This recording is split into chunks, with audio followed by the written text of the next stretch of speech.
Good afternoon friends, বনিজ ওয়ার্ল্ডে সবাইকে স্বাগত। আশা করছি তোমরা সবাই খুব ভালো আছো, আমিও ভালো আছি।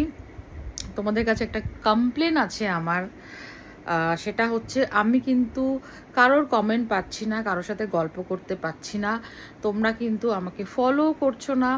তো তোমরা যারা বনিজ ওয়ার্ল্ডের ব্লগগুলো দেখছো, যাদের ভালো লাগছে, তোমরা প্লিজ আমাকে প্রচুর প্রচুর প্রচুর কমেন্ট করো, তাহলে আমারও খুব ভালো লাগবে। তো চলো আমরা আজকে কি বিষয় নিয়ে কথা বলবো। হ্যাঁ, এখন পরীক্ষা শেষ হয়ে গেছে সব বাচ্চাদের, সবারই একটু চাপটা কম। এবার আসছে সামার ভ্যাকেশন প্ল্যান করার ব্যাপার। তো সামার ভ্যাকেশনে কে কোথায় যাবে, কি প্ল্যান করছো, একটু আমার সাথেও শেয়ার করো। আমিও বুঝতে পারছি না সামার ভ্যাকেশনে কোথায় যাব। কলকাতায় আর কিছুদিনের মধ্যে তো এত গরম পড়বে, থাকাই যাবে না।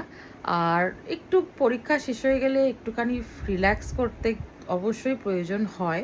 মনে হয় যে না, আমার তো মাঝে মাঝেই মনে হয় কিছুদিন গিয়ে কোনো পাহাড়ের কোলে চুপচাপ বসে থাকি, বা কোনো সমুদ্রের ধারে বসে নিজের সাথে গল্প করি, নিজের সাথে কথা বলি। তো তোমরা কে কোথায় সামার ভ্যাকেশন প্ল্যান করছো আমাকে অতি অবশ্যই কিন্তু জানিও, আর প্রচুর প্রচুর প্রচুর কমেন্ট করো। তো চলো, টাটা, দেখা হবে নেক্সট ব্লগে।